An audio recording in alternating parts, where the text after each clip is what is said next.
Now today I'm waiting to hear back from Mark if he's going to be able to break away from his daily routine, stop by. What we need to do, the next step on this project, is we need to decide which ones of these decals and their final location. Now in this case, this is a custom decal. It's Turbo Steve made these up, and he made them in several sizes. I'm not sure. I'm sure these parts have all the stickers on them, but again, just looking at the disc we did for Glenn, that came out nice. And we need to sand. Now, what I can do today while I'm waiting to hear from Mark, I can get some of the sanding of these parts done. And the whole idea of this, we're playing leapfrog. This becomes a leapfrog thing. We have 2 projects left in the shop for this season. And the leapfrog part of it is, I want this paint to harden up a few days before we try to buff it. Glenn's going to come over and do, I hope, a real nice buffing demo for us. And he seems to have the really nice equipment to do it. And plus he's got a nice young body to do it too, instead of an old worn out guy like me. But so I think now what's going to happen on this, if we were not going to add another decal to this, I would wet sand this out with the 2000 grit paper, and this would be ready to buff. But Mark has decided to add a decal. I think it goes up here. So rather than worry about it, I'm going to sand the whole thing out again, get rid of all the little dust that's in the paint, because we're going to give, I can't just put clear up here, I'm going to give the whole tank an extra coat of clear at the end of this. Now I personally really like the way this tank looks, the shape and its size and everything. I really, you know, really want this to be the focal point of this restoration. We're using 600, the Portuguese sandpaper, Rhinoceros Boy, or whatever the name of this is, Rhino Wet. This sandpaper has been one of the things that's come from this job that's just been a real upgrade over what we had before. And that, obviously, the way you find all these upgrades, you just keep trying different stuff and see what works for you. But this worked for us. It's going to work every step of the way. It's going to work for Glenn when he goes to buff out that Kawasaki too. Now I got to share a story with you while I'm sanding this. This is really funny. I know if you're a grandparent or a parent, you'll know that this is the reality of children. I take Karen shopping the other day. Miles is with us. She wants to go to ShopRite to pick up some stuff. Miles doesn't really enjoy walking around ShopRite, so I said, oh, I got a great idea. We'll go in the back of the store where the parking lot is not crowded. And he had his scooter with him. So we played with the scooter for about a half an hour. And as children do from time to time, he got bored. So, really not that funny, I was running out of things to entertain him with, and I said, would you like to drive the car? Well, we have a minivan, of course. Yes, yes, yes. It's not, there's only one problem. If I let you drive the car, you can sit on my lap, you drive the car. There's no cars around, so it's safe as can be. There's only one thing. You got to learn, between men, we have to keep secrets from the women. You cannot tell the women. Okay. So anyway, I swear him like Omerta to the mafia that he's not going to say anything to either Grammy or to Mommy. I said, you got it. This is between men now. It's a manly thing. We're going to drive a car. And we drive around for about 20 minutes, and he's having fun, and I'm letting him go in between, you know, poles, and actually he can drive a car. It's ridiculous, but he can. So I say, okay, it's time to go. Let's go help Grammy with the groceries. Okay, no problem. Put everything there. We bring the car up to the front of the stairs. And I said, now don't forget, you don't say a word to Grammy about this. Not a word. Grandma comes out of the ShopRite with the Grammy, Grandpa, let me drive the car. So then we go to take him home at the end of the day. I said, now at least don't tell your mother. Oh my God, your mother will have a heart attack. He sees his mother within 10 seconds. Grandpa, let me drive the car. Anyway, you know that's a true story. A little better than just listening to sandpaper grind paint. Anyway, what I wanted to show, we'll do the rest of this off camera, but I'll get the whole tank ready. Because I don't know, again, Mark's a busy guy. So I try to work around, coordinate with his schedule. But this sandpaper is really, I have to really admit, this is really nice stuff. Now we've got that really knocked down flat. That's really going to be ready for whatever decaling you decide. I'll do the rest of this tank, get that whole part scuffed up, ready for its final decal, and then we'll try to get the final clear on it. But these are the parts that are going to get the most, I think the most of those decals and the side covers. So what I wanted to do is I may as well just sand the whole part down. It's just not that big of a deal to do it. And then what it'll give Mark is the choice of really put the decal anywhere he wants. Normally if we were doing this, if we knew the decal was here, we just have to sand that part. But then I'm going to put the clear on. This will make the last coats of clear lay down a lot nicer, I'm sure.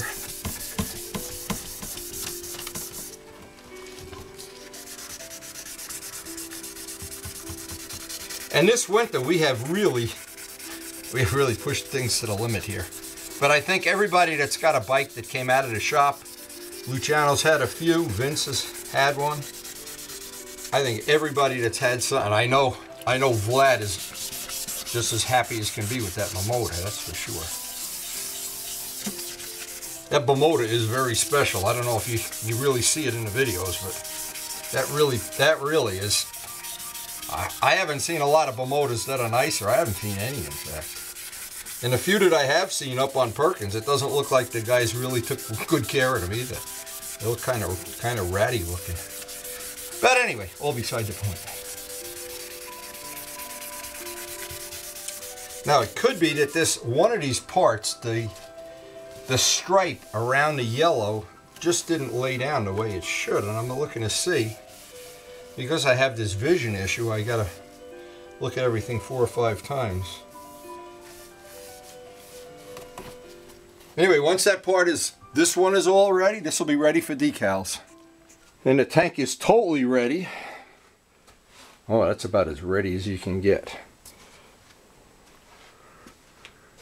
I don't know why, I just really like the shape of that tank. Now, one thing really worked out perfect. I know this is one of the focal points that Mark had in mind. John Pothier made up these custom decals for him, and it's really nice that they're laying down in just exactly the way they should. I think that's going to add a nice little touch. Now, as I go through the parts, and one by one, I want to get these all prepped up for what will be a decal installing session. It's just reminded me once again of just how good this sandpaper is. This sandpaper is really making my life, to be honest, I've used one piece to do those 2 parts over there. Both of those parts. And I'll probably get the other fairing side out of it by the time I'm done. Now, I didn't want to forget to pass this little tip on. John Pothier, who has contributed the decals among other, and for my projects over 30 or 35 years. He also had he's got a restored Corvette, and he gave me a great tip. He says, whenever you, and I've never even thought of this, whenever you have a little part you're touching up, in this case we haven't had to touch anything up yet, and you have a little bit of overspray, the clay bar, from a clay bar, I don't know if anybody, if you don't know what a clay bar is, look at AMMO space NYC. They demonstrate how to use a clay bar. Now, the problem is, I tried a clay bar on my finishing years ago. It didn't do anything for me. You know, it didn't do what I wanted it to do, but it does remove the overspray. John was very enthusiastic about that. And that's one of the things that I love about our videos, is all of the people that subscribe and don't subscribe and hang out and email me that I don't know what I'm doing and blah, blah, blah, blah, blah, blah, blah, blah, blah. But in the end, we all seem to learn something. I'm never sure what. But I know the sandpaper, as an example, is one thing. Anybody doing any of this kind of work, that isn't using this sandpaper. Maybe you're just doing a lot of extra work. I don't know. And a lot of these things, in the past, when I've been involved in other sports and activities, people tend to be secretive about this stuff. And I think in my career in model aviation that one of my goals was just to share everything. And in motorcycling, even more. Because so many people are interested in upgrading their motorcycle, either with paint or polish or little customization or making some parts. But you don't want to spend $5,000. You know, in my case, I have grandchildren. Grandchild, I think of him as children. I actually think of him as a family of 10. But anyway, I just would rather spend the money on him if I can get the same result. And I often wonder, this was always my my little pet thing. I see somebody riding a brand new, very, very expensive motorcycle, and here I am riding something that's historically registered, and I wonder how much more fun they're having than I'm having. And maybe they're not even having as much fun. I don't know.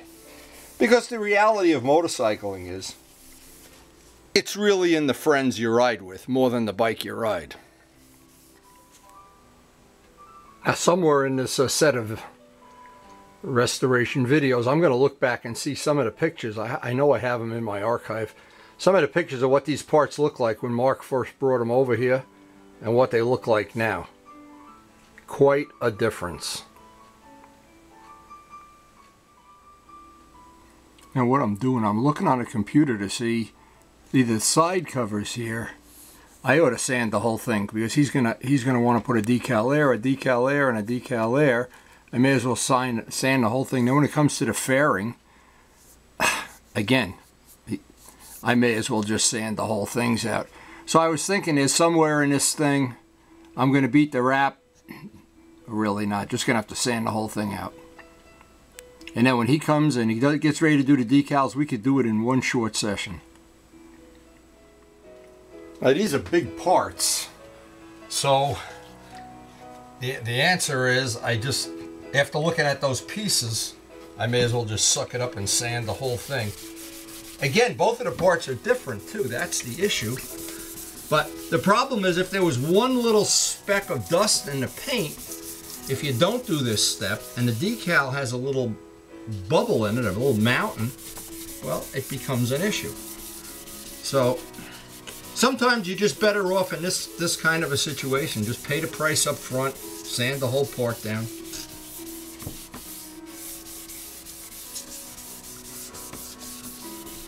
And again, I love this sandpaper. Boy, if I only could tell you how much that has changed my my appreciation of good quality stuff. And it's going to really be important when I get to the end of this and sand that fairing out. That fairing is, you notice what a coward I am. I'm saving it for last. I was hoping Mark would show up and I'd make him do it, but see, Mark is smart.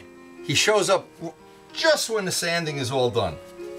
He knows when to call in. He must be a union guy. He's gotta be. He's gotta be. Unbelievable.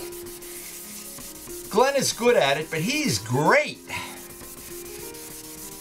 Doesn't really matter. What matters is at the end of this that everybody that sees this bike knows we did the best we possibly can. And you can see how quickly I just want to emphasize how quickly that paint flattens out. There's one other thing I want to mention. When we get to this point, what the decals, the end of the decals, as if these decals are ever going to end. When they're all done, and we're ready for that last coat of clear, what I want to do is I want to wait then, I don't care if I have to wait 2 weeks, for a perfect spray day. Which usually means I have to get up really early in the morning before the wind comes up. Wind generally starts around 9:30, 10 o'clock. The breeze, and if I can get this clear on this final coat of clear without picking up any dust or dirt or anything, it'll be like Glenn's parts, which, just to give you an example, we sprayed these on a day the wind wasn't blowing, and when we go to buff these out, this is going to be a piece of cake. It's going to be just perfect. But I can't be impatient and rush it. What I'm going to have to do, no matter what, I'm going to wait for that perfect day.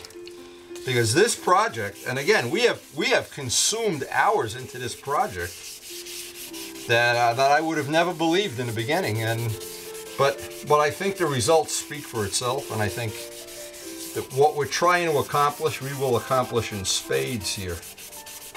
This is really going to be a no compromise restoration when he gets this all put together.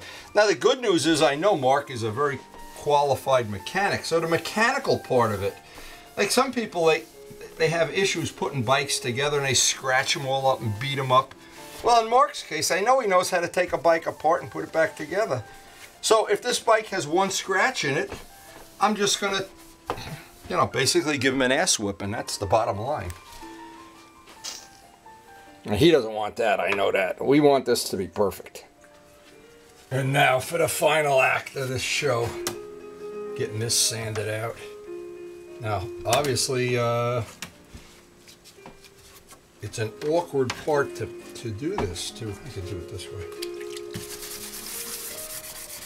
And since these decals already have some clear over them, I can just dress these off. I don't have to be crazy because he's not going to put any decals on top of these decals, I hope. But I don't want to have any of those little spots. Boy, is that annoying when it's right in the middle of a decal and there's a bubble. Oh boy, that is definitely not the high point of my day anyway. Anyway, it looks like we're going to get this all sanded, and then we'll just be in a waiting game for Mark to get either an evening or a Saturday or whenever. And one day next week, when Glenn is back in action here, I'm sure we'll get his stuff buffed out in one day. I'm sure that's going to happen. Then we have a couple of days on the wheels.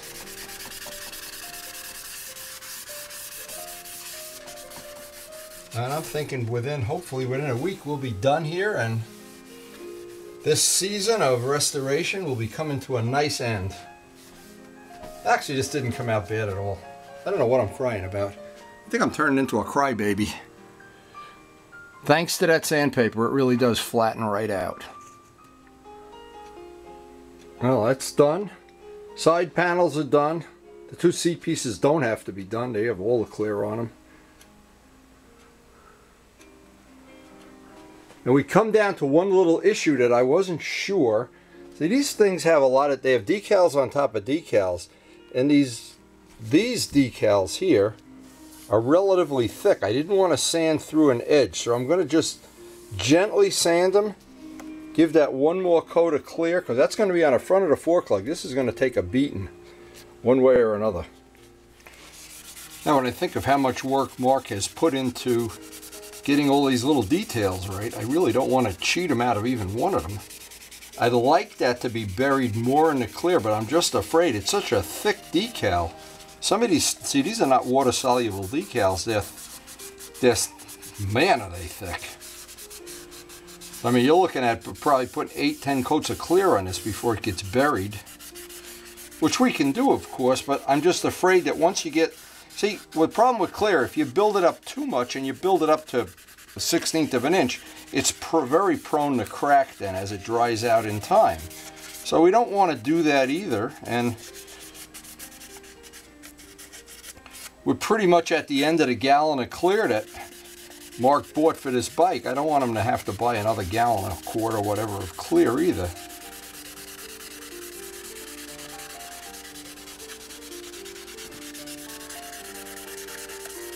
All right, yeah, this is just going to be a test to see if we can get some extra clear on here. Yeah, maybe we can. See, but if I was to sand down one of those black edges and break through, we're totally screwed then. Then you got to touch it up. Sometimes the touch up doesn't look just right. You know, maybe I'll just put some more clear on this before I sand it again. Maybe I'm just getting too fussy here. I don't know.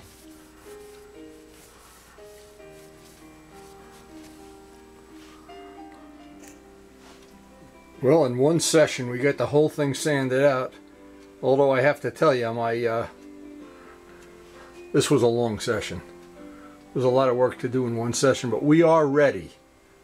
And that's the main thing. Even that little door that goes in one of these side panels, all done. We're going to really try to even upgrade those little fork supports. The next time we work on this, Mark's got to be here, of course, to do the decals. And I thought, well, you know what I'm going to do? I'm going to look back. I want to look back at some of the old. This video went. It seems like we've been working on this bike for a year. I want to go back and relive the time that we worked on this in the very beginning. Now it's funny. I look back at this video, and this is right in the beginning of the restoration here with Mark, and the days he brought it over here, and see all the parts in primer and all with the Bondo all over the place and carbon fiber reinforcements. And yeah, boy, when you look at the parts now, it's hard to believe they ever looked like this. I'm sure even Mark is impressed with that. Anyway, going back, we have 16 episodes now of this, and it's been quite an adventure. And thanks for joining us.